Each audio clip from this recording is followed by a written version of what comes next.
Doutora Estela Balardim. Muito obrigada. Então, em relação ao transporte, existe uma lei para que o transporte escolar ele seja para aqueles estudantes que moram a 2 quilômetros da escola e na área rural. Então, inclusive, eu conversando com o vereador Edson, por ser algo similar a outras escolas, como o Armindo Turra, o Vitório Rex II, que também passaram por esse processo no início do ano, a gente precisa observar que existe uma questão de lei, existe uma legislação que rege a questão do transporte escolar. Então, a gente tem que sempre tomar o cuidado quando a gente fala dessa questão, para que a gente não incorra no erro de tentar colocar apenas como culpado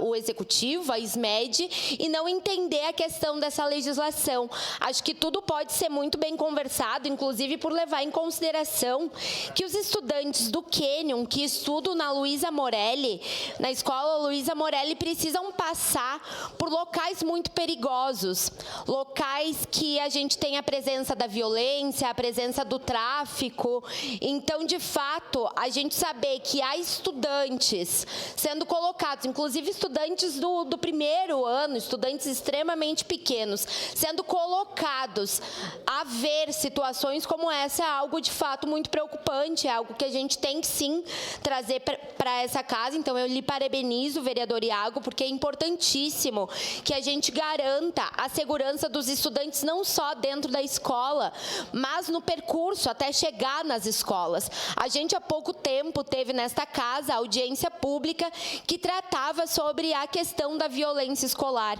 E a violência escolar, ela pode começar muito antes do portão da escola. Então, quando a gente coloca crianças e adolescentes a passarem por pontos de tráfico, por pontos de violência dentro das suas comunidades, isso pode, inclusive, impedir que esses estudantes tenham acesso ao ensino, pois é relato de muitos pais dessa comunidade, dessa região, e também da região do Armindo Turra e de tantas outras escolas que sofreram com isso agora nesse início do ano, o fato de que os estudantes, quando está frio, quando está chovendo, ou quando há alguma intempérie que de fato dificulte a ida desse estudante, esse estudante acaba não indo para a escola. Então, que a gente consiga achar um meio termo entre o que a legislação impõe, que são os 2 quilômetros, e entre a realidade, que é a realidade dos estudantes tendo contato com a violência, tendo contato com o trânsito perigoso, porque eles poderiam dar outra volta maior, mas eles teriam que passar pelo trânsito.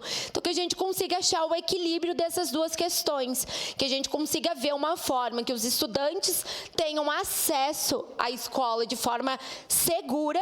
e que a gente também consiga respeitar a legislação dos 2 quilômetros. Então, quero citar a sua frase, vereador Edson, bom senso, que a gente consiga ter bom senso nessa discussão, que a gente entenda a importância da legislação, que ela existe por um motivo, que ela existe por uma necessidade, mas que a gente também entenda essa necessidade de acesso integral à escola, de um acesso seguro à escola por parte das famílias e dos estudantes. Era isso, muito obrigada. Passa a palavra, senhora presidente.